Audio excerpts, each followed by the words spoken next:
This is WFO Radio.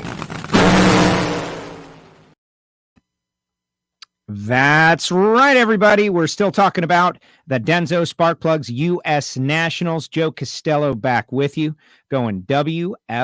Hopefully everybody is great. Those of you out there on Facebook, in our group, of course, and on our Facebook page, those of you watching on YouTube, WFO Radio TV, and those of you watching on Twitter through Periscope, hello and welcome. We got NHRA's Alan Reinhart coming up. It's time to start looking ahead to the Amalie Motor Oil NHRA Gatornationals. Later on this week, we are going to have some more U.S. Nationals winners. In fact, Wednesday, 4 p.m., Scotty Polachek. And I am super excited to do that interview. It has been a long time coming for Scotty and Susan Polachek. Scotty going to be on the show 4 o'clock. They're dealing with all kinds of chaos. Talk about coming back from a big Indy win and a high that is the U.S. Nationals victory to chaos, dealing with fires out there in Oregon, etc. Had to evacuate. We'll talk with Scotty about that tomorrow. Also on the show tomorrow, Doug Gordon and Troy Williams Jr. So we're going to have a packed house at 4 o'clock. Troy, who his brother Gary just won a big $100,000 bracket race over Kenny Underwood in the final round. So the Williams family and former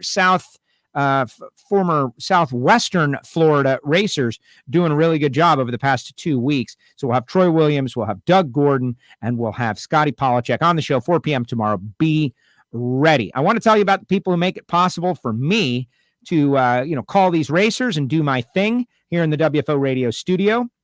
Talking about Total Seal piston rings, the leader in ring seal technology. Got a brand new hidden horsepower coming out soon. The whole point of it, though, is to educate the new or engine builders out there who are unsure about what Total Seal is doing. You got a brand new website to go to, totalseal.com. You can get the podcast there. It's been really interesting to learn about the products that they make. And it's not just racing engines either. It's, it's airplanes, it's marine, it's old tractors. If you've got a tractor that they don't make the piston rings anymore, they'll make something for you custom. In fact, they love to do that. It's like a mountain to conquer, to climb, if you will. Go to totalseal.com. Also, samtech.edu. These two great sponsors of WFO are kind of merged. I'm going to speak with Aaron Stanfield a little bit later on today about his big win at the U.S. Nationals in the samtech.edu Factory Stock Showdown.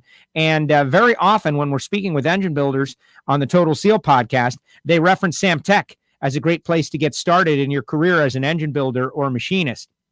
I love that, like a synergy like that. And if you're a relatively young person, they're approved to train veterans under the GI Bill, blockhead, CNC programs, motorsport, EFI tuning. They're expanding their campus down there in Houston, Texas. Really awesome what the Massengill family is doing. Go to the website, samtech.edu. Marvin Rodak, rodaxcoffeeandgrills.com, hot sauces and spice rubs, everything good. Marvin sells barbecues down there in Fort Worth, Texas. And of course, the Texas Motorplex, that race is on. And so Marvin will be out there, I am sure. rodaxcoffeeandgrills.com. And finally, Frankawleys Drag Racing School. They're still putting on classes, still got the dragster adventure going, still traveling the country, slightly smaller class sizes, keeping everybody safe, but having a lot of fun. And who knows, maybe the next world champion going to come out of Frank Hawley. Once again, we spoke with Erica and Jack the other day, Thursday last week, and they both had the greatest possible things to say about Frank and Lana Hawley in the program they have put together. One more thing I want to remind everybody, face coverings, $10. Go to WFOradio.com. You get some stickers, free shipping, as in it's included in the $10. What is better than that? Go to WFOradio.com. Get yourself a face covering. All right, time to bring him on from Tucson, Arizona, which I'm always getting shout-outs from fans in Tucson, Arizona. They must be Reinhart fans who have migrated over to WFO. He is the voice of the NHRA, Alan Reinhart. What's up, Alan? How are you? Hey, Joe. Just hanging out in the shop. Not a whole lot going on these days. Waiting for parts for my Suburban. Still waiting on that drive shaft. I see the Suburban is up on the lift, which is cool. No drive shaft, though. So what's the status of that project? No, I actually made a drive shaft for it, so we're good there. It was in need of a gas tank. It's been sitting so long, it basically had rusted from the inside out. And in the grand scheme of annoying, right, I call the place, and they said, yes, sir, we have it in stock. I said, great, I'll take it. On Friday, they still haven't shipped it, so I called today, and they said, well, it should go out Thursday. They said, it's in stock, and it takes a freaking week to put a shipping label on it? Yeah. I don't know. There's no place local that has one, so I don't have a whole lot of options other than sit here and wait. But no, I made a drive shaft for it. I'm let's see, proud's not the word. What's the word? Let's just say I'm not going to put a Wild West decal on it. Okay. Okay, so when you say that, like, because I admire anyone who can do and build and make things with their hands. And if I make a bracket, my dad's garage, I do my best. I try real hard. And, the more you do, the better you get. So when you say you made a drive shaft, you didn't have a drive shaft made. You made the drive shaft. So, like, what does that entail? Like Reinhart getting some tubing, like what happened? What went into it?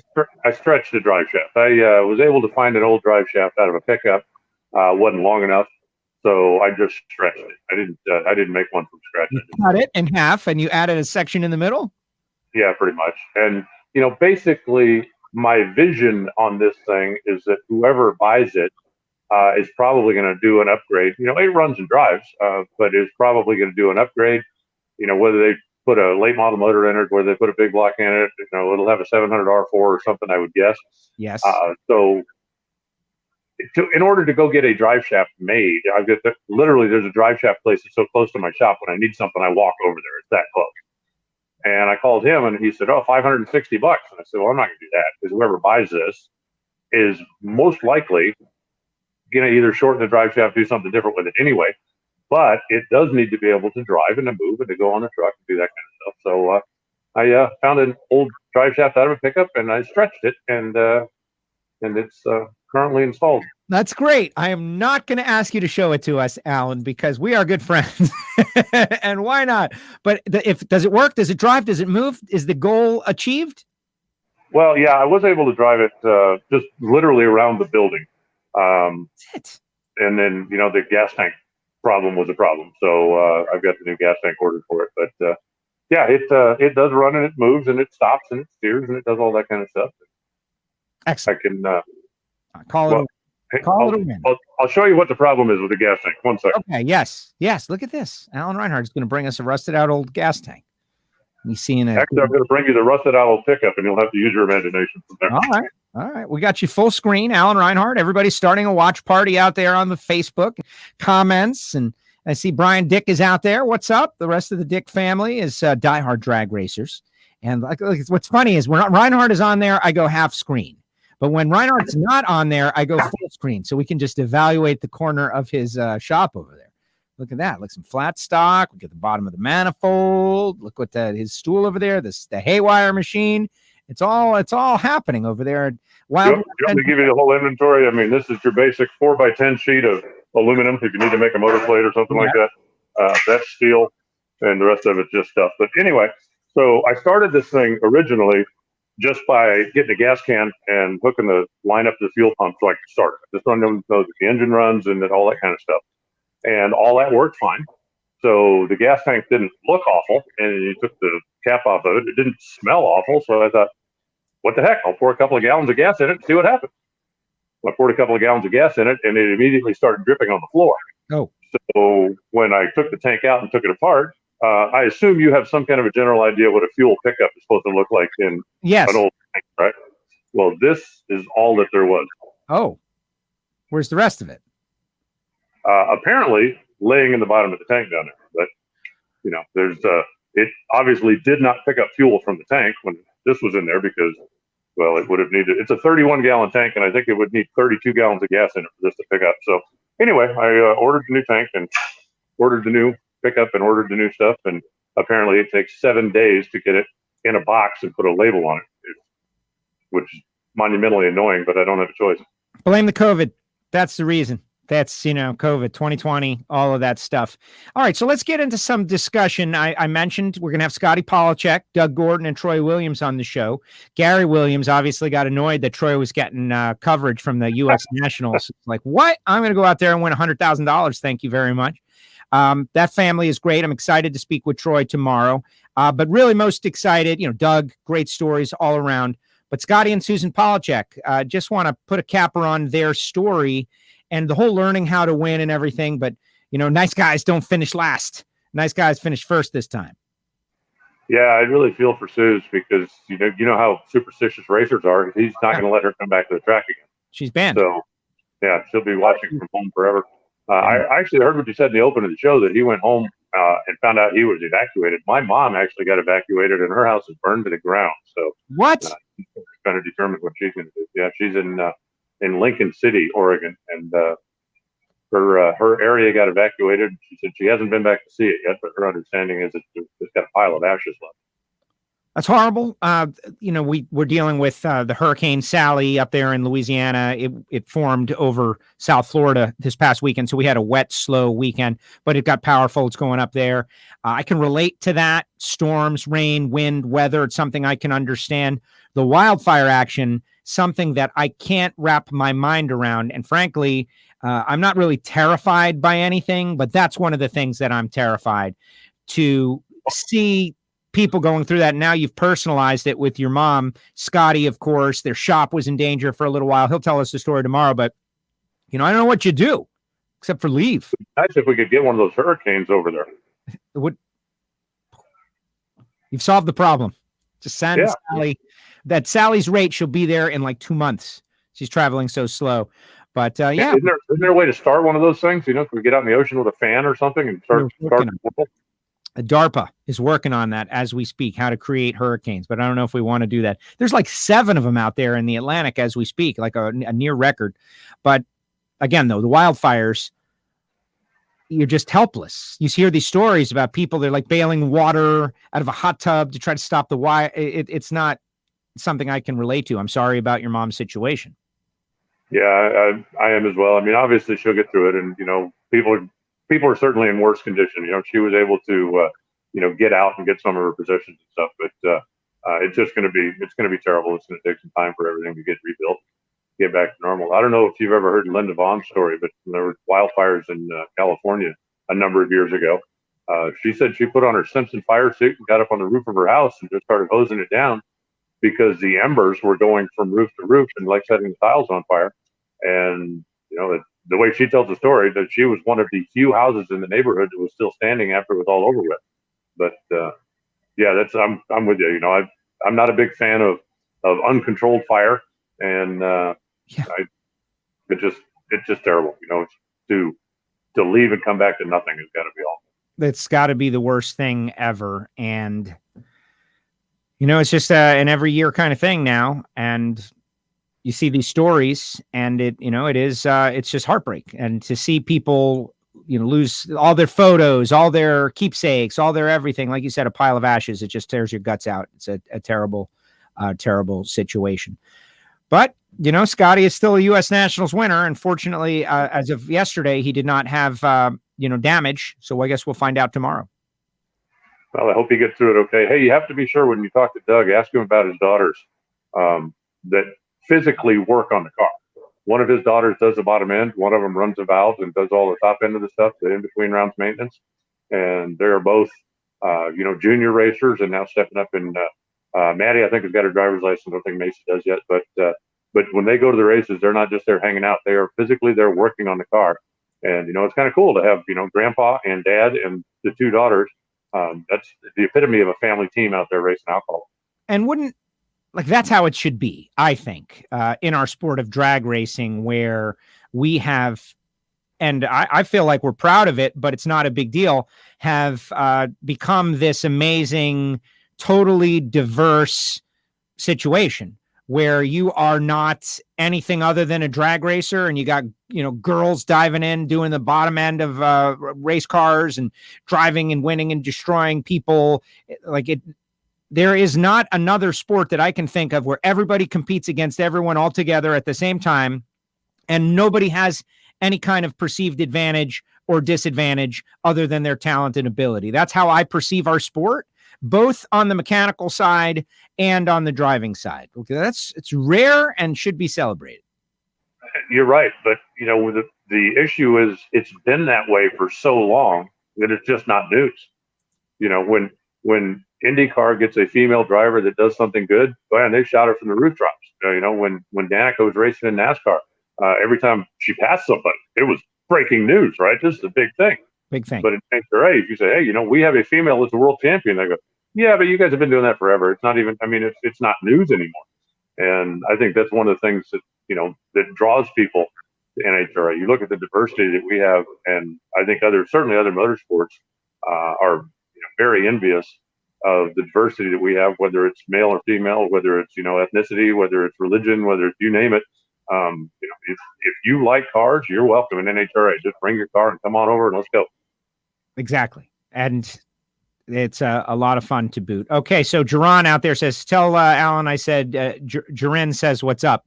So he's joking around a little bit. I told him they attacked this man on Facebook. You're not on Facebook, but I put up a picture of the screen of the final round.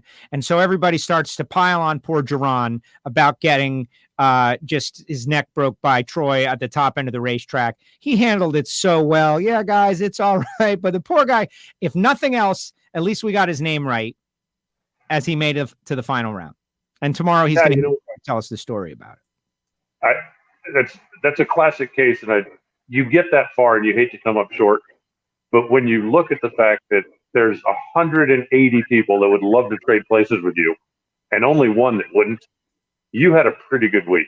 Yeah. You hate to get that far and not close the deal. But again, if I'm not mistaken, there was 182 cars in Super Cup. So 180 drivers would have loved to be where you were.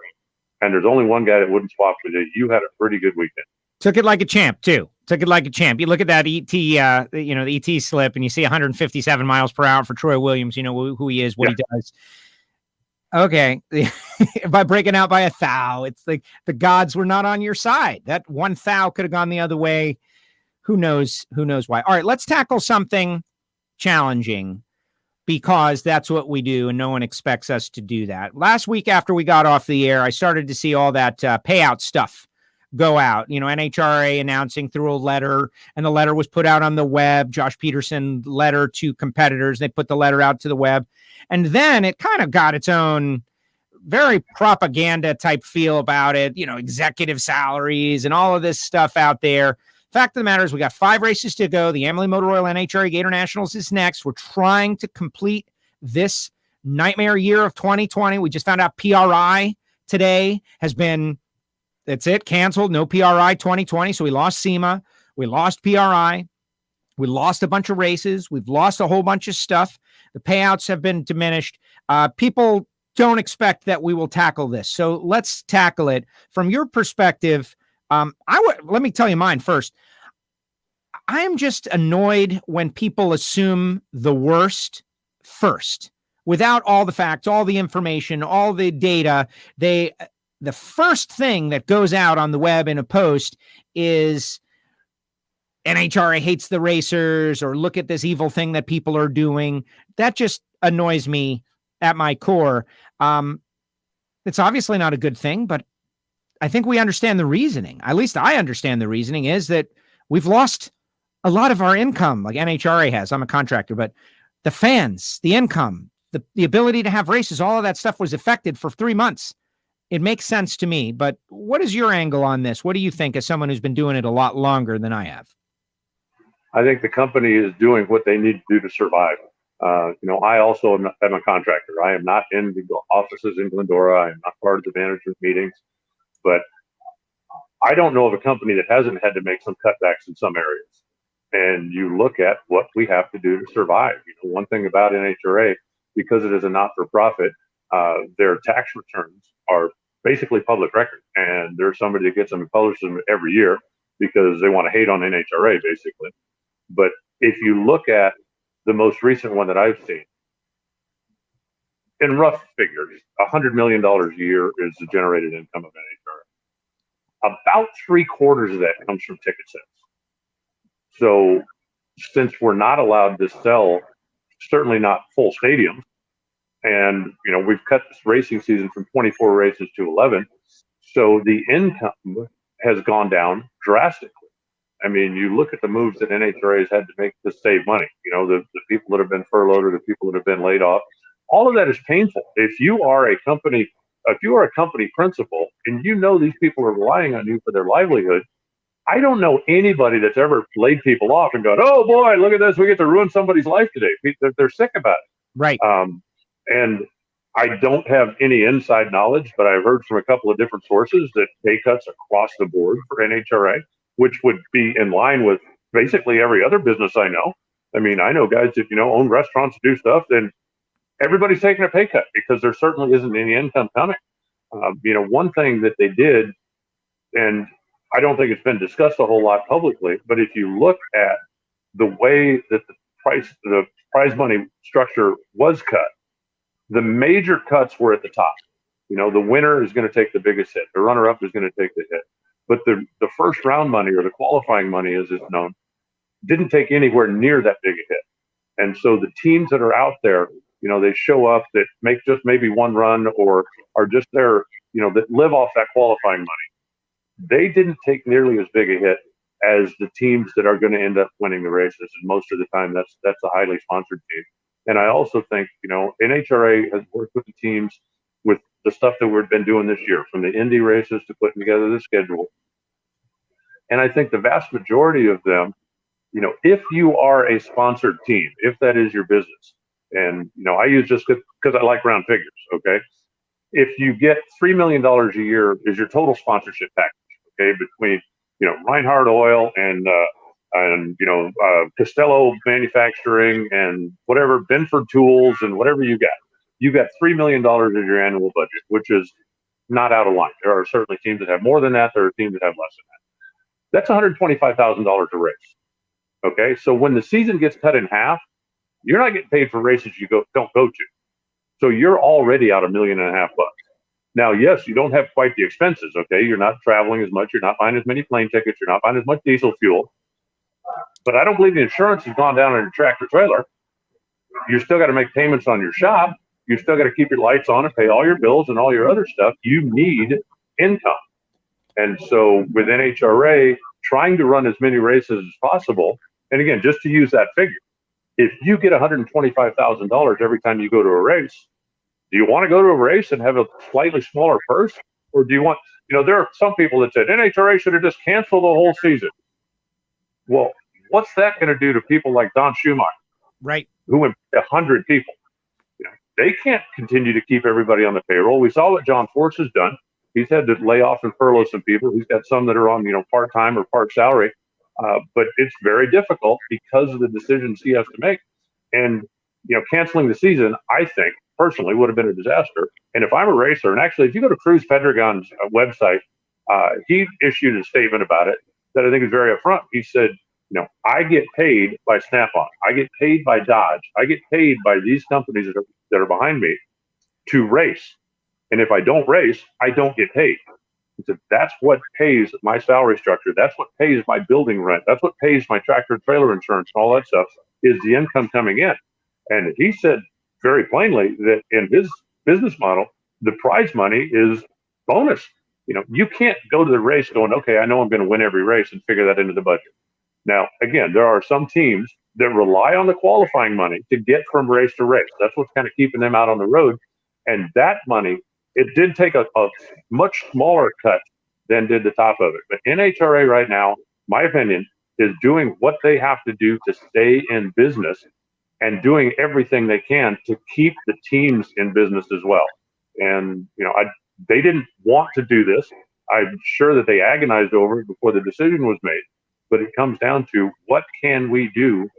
Because we've got to cut expenses in order to stay in business. And that was one that, as painful as it is, that's one that they decided had to be cut. And Caleb is on there. Caleb, been a guest from, Cruz Pedregon Racing, says, for every race we miss, we have to write a check back to the sponsors. And so everybody is in this very challenging situation. And it's not easy for anyone, except what is it about? And I don't want you to answer this question. I'm just rhetorically. What is it about these people who almost take joy in trying to burn it all down, make it seem like there's some sort of negative, underhanded reasoning to hurt the racers out there when we're dealing with a worldwide pandemic? We've seen, would you want the NHRA executives to go out and beat on their chest and show the world and talk about the pay cuts they got? That would be a public relations nightmare also. It's all a nightmare. This whole year is a nightmare. Everything that's happened is a nightmare. It's just sad that there are so many. Park 'em, boys. That was the quote that I would see on many of these comments. Like, park 'em, everybody park 'em, park your cars. Oh, great. Okay, so So kill Top Fuel drag racing then. Great. Okay, stop my entertainment, of course. Definitely give me a much more challenging thing to talk about on the show, but I would find a way. But like, where does that come from? That just the desire to see everything come crashing down and to make it happen by creating a little piece of propaganda and putting it out on Facebook and watching it get shared 50 times. You don't have to answer that question, Alan. This is just me. No, I'm happy to answer it. I actually had a discussion with one of the Top Fuel team owners last week. And one of the things that I saw was, okay, well, this is just what drag racing needed. NHRA has become too big. They've become, the monopoly. This is what drag racing needed. Now what they're going to do is, match racing will become a thing again, right? The little track, we can go to do this. We can spread this whole show out. No, you can't. I mean, it doesn't cost less to run your Top Fuel team at Podunk Dragway than it does to run it at Lucas Oil's Raceway. It doesn't cost less. And you can't go to some of these little tracks that have, 4,000, 5,000 seats and book in 4 funny cars because you can't sell enough tickets. If you sold tickets for $100 a piece, you can't make that business plan work. And you also look at what Pro has done over the years, the demands that they have made of NHRA as far as safety, right? You notice every racetrack we go to has concrete walls with no openings all the way to the sand. And Pro has basically told NHRA, we won't race if you don't bring all the tracks up to these minimum safety requirements. So is Podunk Dragway going to go spend $2 million on concrete walls and a catch net and all the other stuff at the end of the racetrack just so they can book in a couple of Top Fuel cars? Right. Of course not. It just, the sport has evolved. And as far as from a sponsor standpoint, there are a couple of tracks that still are able to do some big match race, some big nights. Norwalk obviously comes to mind. But there aren't many that, A, have in place all the safety requirements that are required to run the nitro cars, and B, have got a financial plan that can make it work. And it isn't going to happen. The days when you used to get, I grew up at Firebird Raceway, now Wild Horse Pass, once a year with 32 funny cars, right? Big deal. I used to run 64 funny cars up in Seattle. But it was 16 nitro cars, 16 alcohol cars, and a round robin thing. Man, it was a hell of a show. But back then, you could book in some of these cars for $2,500 to make 2 runs. They'd make 1 run, they'd pack the chutes, they'd leak the engine down. If everything was fine, they'd go up and make another run. You can't do that anymore. You just can't be done. And so, the thought that, okay, well, we could just revert back to what it used to be like in 1975 ain't going to happen. And you also look at, as Castello Manufacturing or Castello Media, right? You pay me $100,000 an event. That's what okay. Now I'm going to go to Gainesville. You hope that I do well. You hope that I'm going to be on TV. I can't guarantee any of that stuff, but that's what the hope is. Now, if I go, hey, Joe, yeah, I'm not going to go to Gainesville, but there's going to be a match race at Podunk Raceway next week where there's going to be like 2,500 or 3,000 people in the stands, and I'm going to go up there and make a couple of runs. So you're going to write me a check for $100,000, right? Yeah, sure. Right. That's not how it works. And, NHRA is trying to do everything they can to stay in business and to keep drag racing in business. And sometimes you got to make painful decisions, and sometimes people don't agree with the decisions that you do make. But they're doing what they can to stay in business and to keep drag racing in business. And to do it in a smart way and plan for next year so that they have money to do everything that they've got to do next year so that this crisis, pandemic, health-wise and economic, doesn't extend prolongedly into 2021 as well. And so they're being what some would call financially smart. Everybody taking a haircut, doing the best they can, given this season. We have fewer fans. We've got fewer everything, fewer income coming in. Now less going out. It's a bummer for everybody. I'm sorry. I don't know of a business that hasn't had to make major changes. And I say I've got a friend that owns a restaurant. He was flat closed for a while. Then he was open 3 days a week for a while. Now he's open at limited capacity. But he has had to make major changes in personnel. He certainly isn't drawing the same salary that he used to draw out of it. And his option is basically, lock the door and walk away, or make the painful decisions that I have to in order to survive on the hope that at some point, hopefully in the not too distant future, there'll be an answer and things can start getting back to normal. And, I guarantee you, every time he's had to lay somebody off, it's painful because he knows, hey, this person's relying on me to pay their rent or to feed their kid or to do whatever they're doing. But I simply have to do what I have to do, no matter how painful it is. And every business I know right now is going through that. NHRA is certainly no different. Right. Except those restaurants and those businesses, they don't have a group of people sitting at home pasting together photographs and salaries of the business person and this and that and actively trying to damage what's going on, the reputation. How can you love drag racing and do that? That's what confuses me. And I saw a lot of our Lucas Oil Series sports and racers participating in the negative reaction, like championing the negative reaction that does not give any benefit of the doubt and just kind of pushing what I consider it's like propaganda. It's, there's propaganda in politics, there's propaganda in warfare.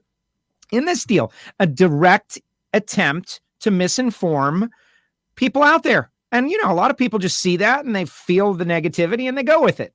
That's not good. It's not good. But anyway, I like the fact that most of our viewers here, and this is what I love about WFO, like Mike Heiner out there, he says, if you to ask people no races or reduced purses, what would you rather do? If you gave him the choice, that he believes 95% would accept the reduced purses. And I agree with that completely. I agree with that as well. And, I guess we'll find out, right? Because there's certainly, NHRA cannot force anybody to come to the races. If the racers decide that, okay, well, you know what, we're not doing this, okay. But again, if your income is, if your base income, the major source of your income is derived from racing the car, then you need to go out and race the cars. And, I know of a few of the big teams where the purse money literally is bonus money. What we win gets distributed among the crew and the crew chiefs and the guys, and that they're not relying on that for operational costs, but they do have to run the car for operational costs. And again, it's nobody thinks this is a good thing. Nobody at NHRA rejoiced about making this decision, doing it. They're doing what they have to do to stay in business. And I think the majority of the racers at least understand, whether they like it or not. I wouldn't like it if I was a racer, but if my option is don't race, I need to go race, especially if I have sponsors that are paying me when I go race and are not paying me when I'm sitting home. Simple as that. And so there it is on WFO. Alan Reinhart, Joe Castello, attacking a tough issue. I like it. It's not, nobody wants this to be happening. As much as I love having my logo on people's face, I would much rather. Can this be the one thing that we keep doing? Not the face coverings, just my logo on people's faces. It is a very interesting thing to see from 100 feet away. The first time you see it, like, oh my God, there's a total stranger wearing my logo on their face. But I appreciate it. And maybe you could do temporary tattoos. There it is, right on the forehead, the WFO logo. Whatever we can do to get the WFO logo out there. And I appreciate all the viewers out there on Facebook and Twitter, of course, on YouTube, sharing the show. The Erica show just was over the top. Jack Beckman, great stuff. We're going to try to keep that momentum going on. All right, let's talk a little bit about the Gatornationals in that. And, we've had some comments out there, everybody talking about sponsors. Everybody is on this. John Force was the smart one. Yeah, maybe. We don't know. But I really appreciate the teams and drivers that are still competing. Like, I'm thankful because when I'm at the race and I see those families at the race and they're looking at nitro cars or getting up close to a pro stock car, that feels like normalcy to me. And that's worth something. That experience of being worth something. The fathers and the sons or fathers and daughters talking about racing cars and why they're cool and why they love them for a minute before they go back home and deal with distance learning through their computer from school, right? Like they're getting a little bit of normalcy. I think there's an unseen value to that too, just as a final point. Yeah, I guess. And, time will tell with John. I think, he looked at his business model, his plan, and had to make a difficult decision. I know that, another one of the, his building is locked up and it cobwebs.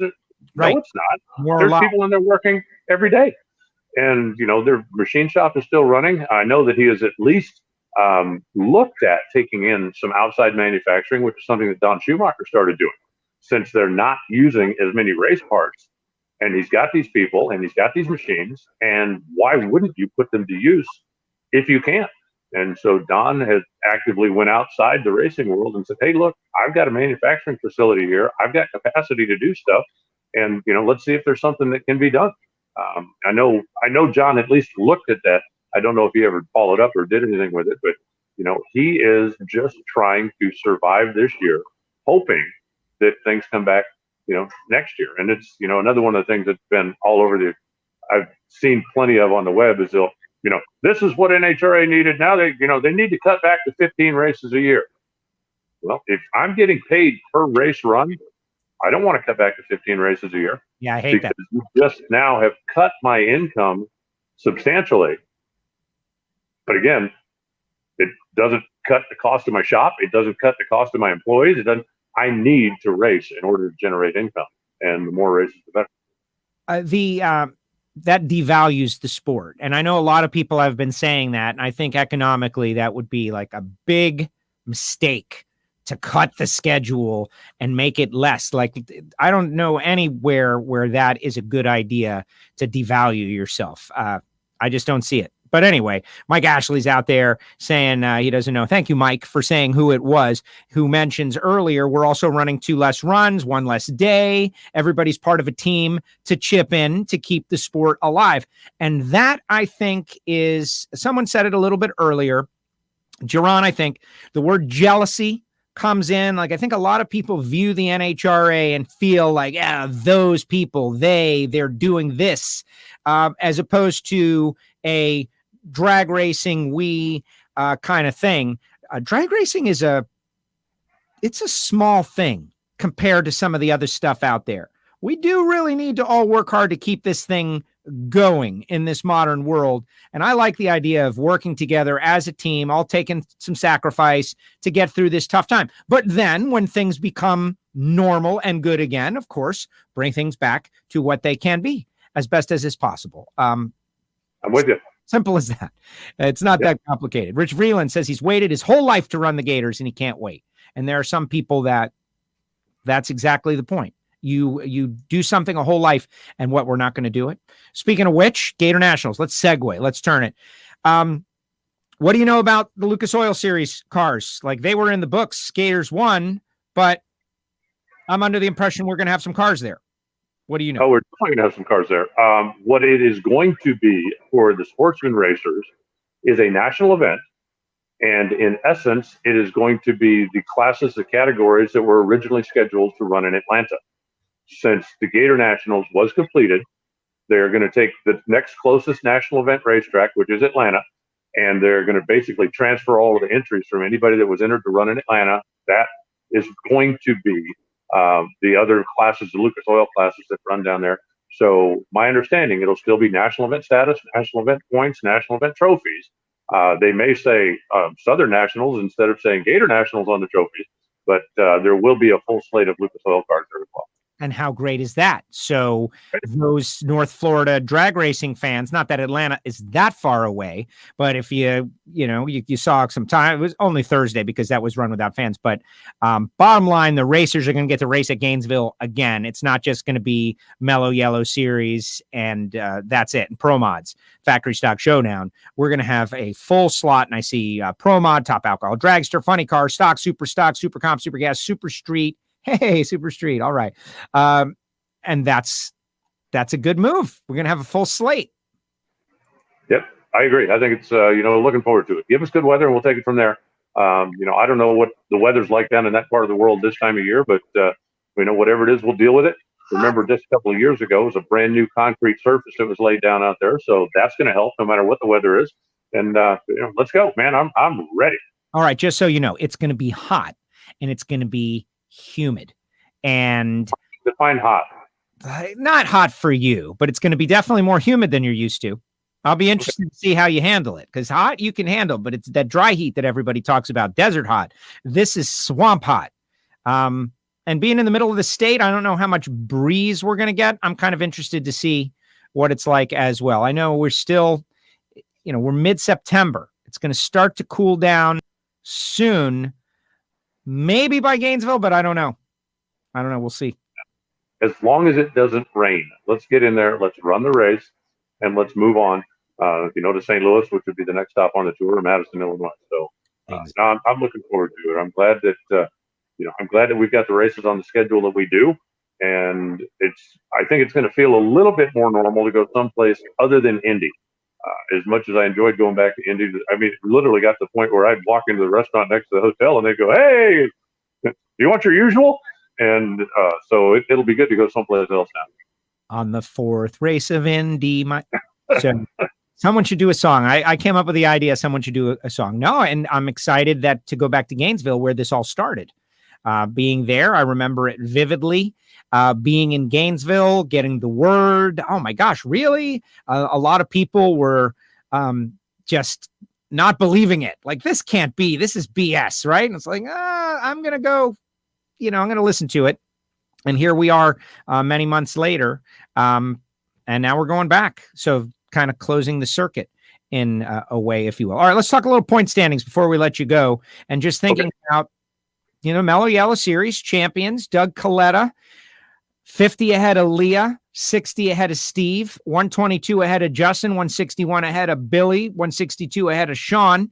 Antron is 7th, 176 back. Terry McMillan, 187 back. Clay, 213 back. And TJ Zizzo, 313 back. So, at the top there, if you're Justin or Billy, you gotta move. You gotta be making moves. You gotta go on some sort of a run. I want to shout out to Leah a little bit. Leah Pruitt. Yeah. Leah Pruitt has had a good season. She's in striking position. This is a young lady who has had a challenging fight to get in this position, and she has done everything social media wise, promotionally wise, to get with Dodge. They love her. She does such a great job for them. Leah Pruitt could shock the world here and go out and snatch a championship with a couple of good runs. It's right there for her to take. She's had a great car. The only thing she hasn't done yet is bust into the winner's circle. But when you look at, the last few weeks, I don't think she's been stopped short of semis yet. The final round, obviously, last week.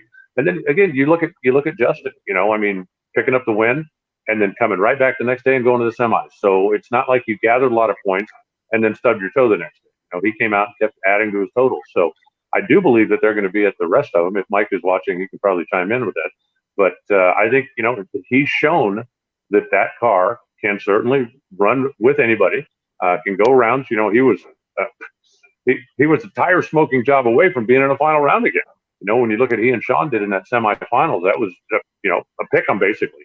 Sean was able to use his experience level and win that pedaling contest, but that was certainly a winnable race for them, in which case he's, looking at potentially another final. So I think that's a car you're going to have to deal with. The Torrances are the Torrances, and they are going to be, for as long as they continue to come out here and run. That every time they show up that they're going to be good. The Coletta team's got a little confidence now, and Sean back in the dragster. It's been a while since he'd won in one of those. It's a fun time to be a fan right now because there literally are a lot of really good cars that are capable of winning. Yes, and it's a fun time to be a fan, and we need fun. This is what we need right now. We need fun, something to distract and have a little fun. And everybody's going through it. And I've said it 1,000 times. I'll say it one more time, but there'll probably be more than this.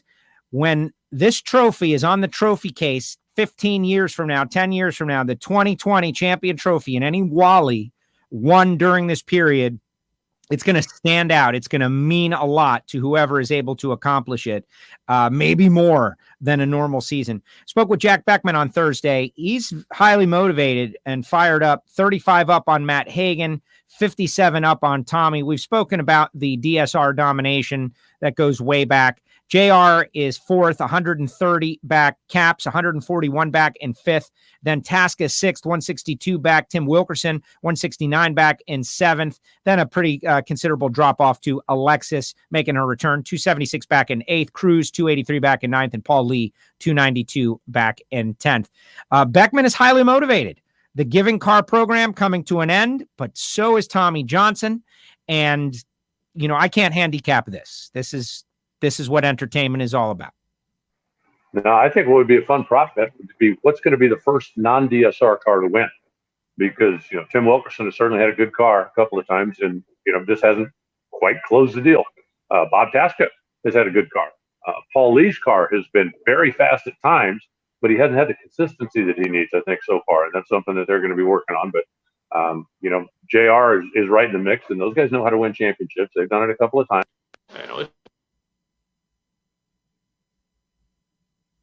We've lost Alan. For some reason, Alan, do you hear me? If whatever happened, we just lost you. Like maybe your batteries went dead on that thing. Yes?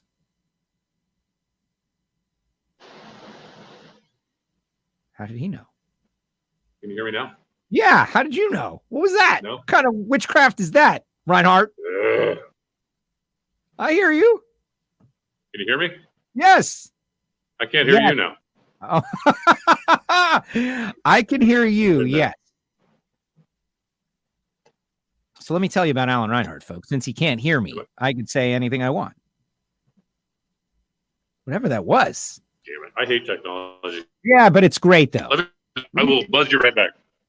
Yeah, let me kick you out. And there it is.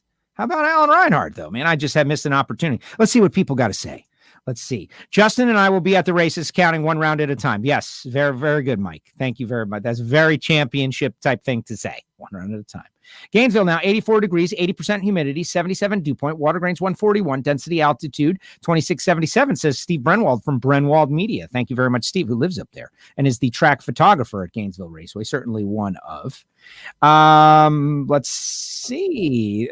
Hey, there he is. We could hear you, but you couldn't hear me, and then vice versa. I could hear you at first, and then I couldn't. And somebody tried to call me. I've got my phone on Do Not Disturb, but my earpieces started saying incoming call, and I didn't think they would do that. And then once that went through, it's NHRA's fault, Alan. They are trying to stop us from talking about drag racing. Obviously, NHRA is to blame. Clearly. But anyway, if Jack Beckman should be motivated, his future is very uncertain right now. He said as much at Indy. I also know, as difficult as it is out there right now to be looking for a full-time, full-fledged sponsor for that program, winning a championship is certainly not going to look bad on the resume. Right. When I call Castello Media and say, hey, how'd you like to sponsor my funny car? I'm, okay. Or if I call you and say, hey, how'd you like to sponsor my funny car? I am the reigning champion. Then that certainly carries some weight. And, at this point, you need everything you can get. Simple as that. Yeah, I think it's going to be interesting.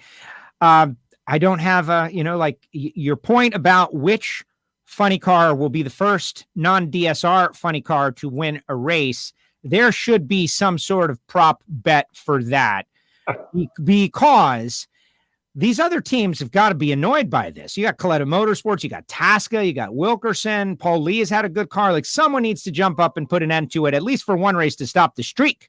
And who is going to be that person? Let's put some thought into that and discuss it as we get closer. Maybe. Am I the only one that keeps waiting for Cruz Pedregon one day to just bust out of his slump? I mean, you look at the equipment that he's got, the talent that he's got, the history that he's got, and I'm telling you, it's like you just keep waiting for him to do like the Incredible Hulk bust through a wall thing at some point. I talked to Eric in Indy about that. And it sounds like it was a brief conversation, but it sounds like they're running a program to get from where they are to where they want to be. And he like they're trying to learn something right now. Obviously, Caleb is out there. Maybe he'll just give us the details of everything they're trying to do in the comment section. But from what Eric said, aka Hop, they're trying to do something. And I agree. Like that team, they need to be one of the funny cars that can go out there and bust through and win, because Cruz is a big personality. He's got fans. They deserve to have a little joy in their lives, for gosh sakes. I just had like a moment where I'm thinking about all the times in the history that I've been around NHRA when somebody has told me, we're 2 runs away. We're just 2 runs away. We're working on something. We'll see. Yeah, these things are hard. Drag racing be hard. Erica Enders, 7 up on Jed Coughlin, 11 up on Jason, 162 up on Hartford, 163 up on Greg, who is 5th, followed by Bo Butner, Chris McGahey, Alex Laughlin, Kenny Delco, and Derek Kramer. Come on, Mikey Heiner. 10th place. Come on.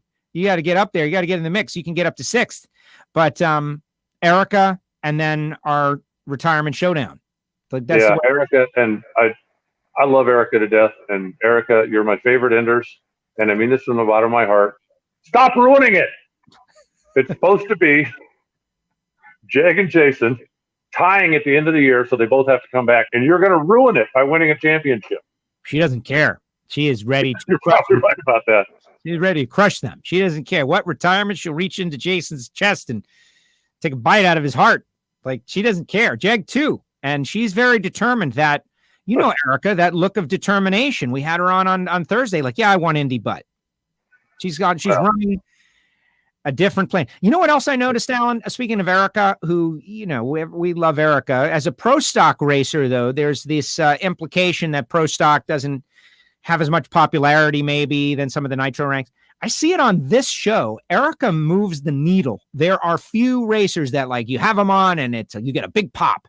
They move the needle. John Force is one, of course. Erica moves the needle. When Erica is on, when Erica wins, when she does something big, I see the results in numbers, in likes, in shares, and people who come on the show. And to have her as champion, battling against Jag and Jason, retirement all-stars, I think that's going to garner some big attention down this mini stretch. Well, you know, she has a very, very strong following that literally goes all the way back to her Disney movie days, I think. And the fact that, you know, so many women have had success everywhere other than pro stock. And so for her to be, you know, the lone female ranger out there and to be beating up on the guys, I think that's also big news as well. People want to follow that. People want to see that. But, you know, she's a great champion. And I love the fact that she's not afraid to speak her mind. And she's not always, you know, politically correct. And she's certainly not quiet and shy. If she's got something that she wants you to know, you're going to know it. But one of the things that I really respect about all people that are like that, I've never walked away from a conversation with Erica going, wonder what she meant by that, right? Because she's going to let me know. And I really like that about her. I think a lot of other people do as well. But no, she's, you know, obviously very popular, not just in pro stock, but in NHRA. And we're very grateful to have her. Mike Heiner throwing himself at the mercy of the audience. I've not done a good job this year, he says flat out. Call you turn it around, Mike. Turn it around. Well, go sabotage Jason's car a few more times. There it is. Exactly. Okay, and finally in pro stock, before we let Alan bounce on out of here, and, you know, we'll get closer to Gainesville. So it's next weekend. Points leader Scotty Polachek. How great is that to see? But chomping at the heels, Andrew Hines, 25 back. Eddie, 26 back. Matt Smith, 27 back. Angel, 30 back. So that's inside a couple of rounds. You got 5 drivers. Then you got Ryan Ayler in 6th. Hector Jr. in 7th. 93 out. Chris Bostic, 97 out in 8th. Angie Smith, 106 out with a quick and fast motorcycle. And Steve Johnson, who also has a quick and fast motorcycle. And so totally up in the air and undecided. This has got many twists and turns yet to come. Well, keep in mind that Pro Stock Motorcycle has only run 3 races this year, and they've had 3 different winners this year. So, you know, who's next, I think, you know. I cannot believe Eddie Krawick hasn't won in more than a calendar year. I mean, stunning. And he obviously got a really good motorcycle. You know, you mentioned kind of the usual suspects.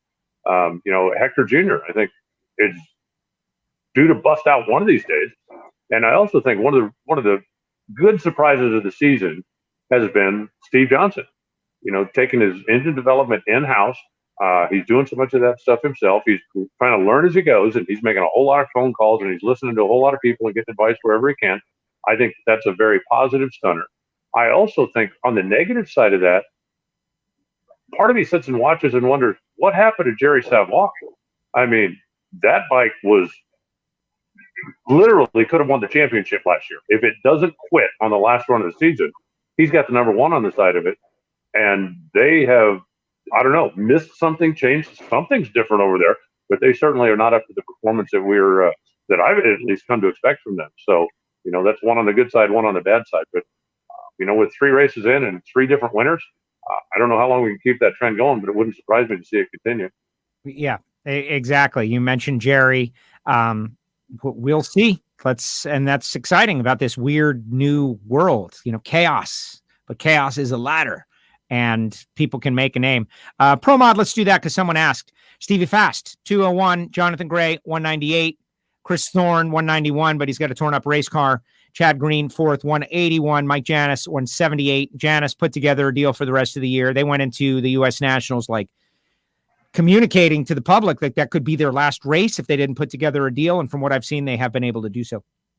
Jason Scruggs, who we met on the show a couple weeks back, 168 back in sixth. Then Clint Satterfield, Khaled, Brandon Snyder, and Todd Tutterow with 134 points. Stevie Fast trying to go back to back, and that's important to him.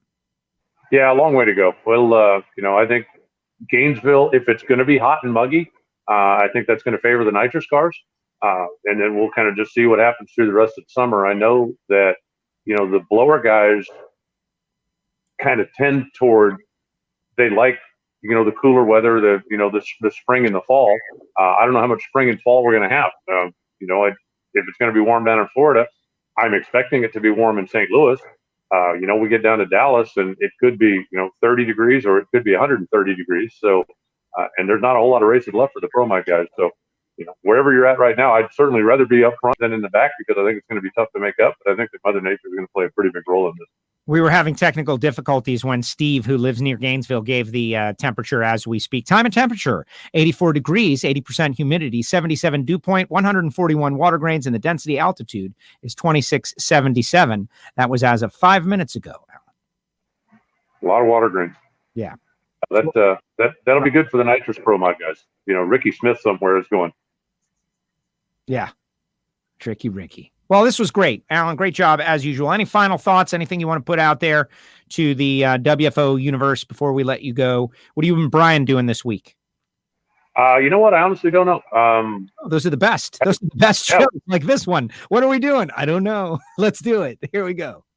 Sometimes Brian calls me and goes, "Hey, we're doing this in 3 minutes." And I go, "Oh, okay, great. I'll get ready to go then." No, I don't know. I don't know what we're doing, but hopefully we'll come up with something.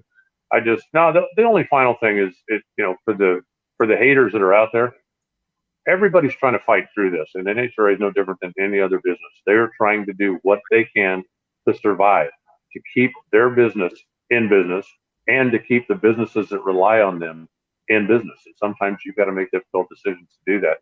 But they're trying to do what everybody else on the planet is doing right now, trying to survive and get through this. Yes, it's a very positive way to say a lot of things that could be negative. I appreciate the way you did that, Alan. Yeah, but that's what social media is. There's great things. You connect with your long lost friend from elementary school. Like, man, I didn't know that guy was still around. And then you deal with all kinds of negativity too. It's a mixed bag, if you will. The good news is drag racing is not a mixed bag, and we're going to be at the Gatornationals, not this coming weekend, the following weekend. It's going to be a whole lot of fun. Alan, great job as usual. Thank you so much. Thank you, Joe. Anybody, as always, you want to get in touch with me, I am announcer@nhra.com. Fire away. Yeah, announcer@nhra.com. Fire away. All right, Alan, thank you. There All right, Joe. NHRA's Alan Reinhart with us here on WFO Radio. Now, get your comments in the comment section. Final comments. Put them up on the show. This has been an interesting one in that we attacked an issue. I'll tell you what, I get a lot from a lot of people, something in the neighborhood of this. From my great friends, by the way, like lifelong friends, people that I've known for longer than 20 years, and you'd think that they would know my character and who I am, but, you work for them, so you have to lie to me, right? Things like that. Like you're not getting the real deal. We will and try to tackle issues as they come here on WFO Radio. I feel like we have built that reputation, but we're going to do it from a position of being informed. Not like this nonsense that you're seeing out there on the social media, genuine nonsense. And I'm talking about, like, let's take a picture of the executive salaries from last year and put it side by side with the new payouts with the intent to enrage and cause people to make an uninformed decision. When meanwhile, behind the scenes, I can tell you that people are working their tails off in a very uncomfortable situation to try to keep things going in as best a situation as is possible. So if that's the fact, you've got people working through a very tough situation, working very hard, long hours, tough situation. Have they taken pay cuts? Have they done all that? Those information that I don't know. You'd have to ask them, I guess. But when that is the case, like my dad always told me, like when you're in a foxhole, everybody knows it sucks. Everybody knows.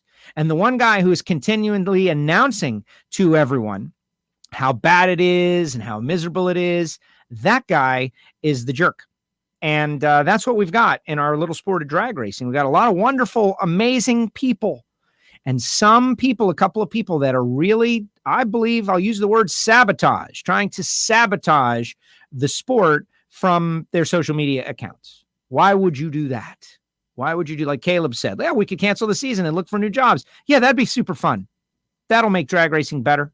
So I'm happy that we attacked this situation and the way that we did. Of course, if you disagree, you're welcome to send me an email also, joe@wforadio.com. But I love the drag racing that I go see. And I really enjoy the people that work so hard to put on the show. And I know how hard it is to put on a show, whether it be the television show or our in-house show or NHRA.TV or getting a race team to the track. Just showing up there, I see how challenging it is. And it's not easy. And these people sacrifice. And so to try to destroy it or minimize it or make it negative as if there's some sort of ulterior motive behind all of this, as if, is pretty dumb. So there you go. All right, let's get your final comments in the comments section. I want to remind everybody, tomorrow, look at this. Look at this. Scotty Polachek, Doug Gordon, there's his two daughters that work on the car, and Troy Williams Jr. going to be on the show. We're going to ask Troy if, like, does Gary get jealous? Because Gary goes out there and just wins $100,000. Troy Williams, Gary Williams, Kenny Underwood, all West Coast Florida guys. We always knew we had the best racers down here, over there. Our East Coast guys were really good too when we had two tracks, to be very honest. We've got some really talented racers over here still. Mike Ferraro and his two kids, Claude DeBonis, a lot of really talented racers on the East Coast of Florida had done really well. All right, I want to tell you about the people who make it all possible. We'll do a quick hit. Quick hit. Nitro Fish. Get your Lagana Strong t-shirt at nitrofishracing.com. Order that. Represent Dominic. You can see the Nitro Ninja up in the right-hand corner of our screen. Also, Frankawleys Drag Racing School, the Dragster Adventure, frankhawley.com. And I'm going to have to ask them for a new video, but this one just never gets old for me.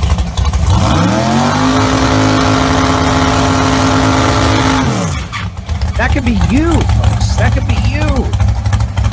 Forget driving the race car. It's about hanging out with Frank. That could be you. Samtech.edu, the School of Automotive Machinists and Technology, blockhead, CNC programs, motorsport, EFI, tuning. They've got so many good things going on down there at Sam. The sky, pulling the camshaft, connecting rods, all kinds of good stuff. You don't just learn this stuff by accident, folks. You need education. Go to Samtech.edu today. And as soon as we get off here, I'm going to be connecting with Aaron Stanfield for our Factory Stock podcast. And Aaron is fired up. They'll be back in action at the Gatornationals. We've got to get that next episode up there. Total Seal Piston Rings. Kenny Duttweiler. You guys all heard the story of the George Petit's Speed Demon piston-powered car that went 470 miles per hour at Bonneville Salt Flats. Well, that engine, built by Kenny Duttweiler, has Total Seal Piston Rings in it. And we talk about all the different stuff that they did for that power plant and how he considered it a pretty conventional setup for what he's doing. Pretty amazing stuff. And finally, Marvin Rodak, RodaxCoffeeandGrills.com, the hot sauces and spice rubs. Get yourself a little Rodax coffee. Your mornings will change forever. They will become better. You'll be highly caffeinated like me with drag racing themed blends of coffee roasted fresh per your order. And finally, the face coverings that everybody loves. The real thing is COVID is all just a fake thing so that I can sell these face coverings for $10 a pop. Really. I'm giving you the inside scoop, all you conspiracy theorists out there. It's all for my logo. I planned it all. $10, you get a couple of WFO radio stickers, and you get the face covering, and that includes shipping. Where do you get it? Go to WFOradio.com and click on the store. It's on the right-hand side of the screen. There's a link that says click here, and you can use PayPal, pay with your credit card, the whole thing, and I will send it out ASAP, and you can rock your WFO radio face covering. And just for those of people that don't know, you could tell I'm a little ornery today. That thing about the conspiracy theory that I did it all, that's a lie. I made it up. Yeah, that's not true. All right, final comments in the comment section. Let's see what people have got. If they've got anything that is useful. Let's see. Oregon, praying for rain, something we would never do. California too. Yeah, the wildfire situation is a nightmare. And to see anyone have to go through it, lose their home, Alan's mom, oh my goodness. I cannot relate to that kind of devastation and the fear that must be associated with. And all I can say is our thoughts are going out to you folks, and do whatever you can do, but I don't know what can be done. Listen to the authorities and be safe. Joe, did you take out the GTO this past weekend? No, I did not. And it rained out because of Sally. And we could see that one coming from a mile away. Poor Palm Beach International Raceway has had several rainouts. I'm not exactly sure, but I think the last time I went out was the last time they raced. I think so. We can double check on that, though.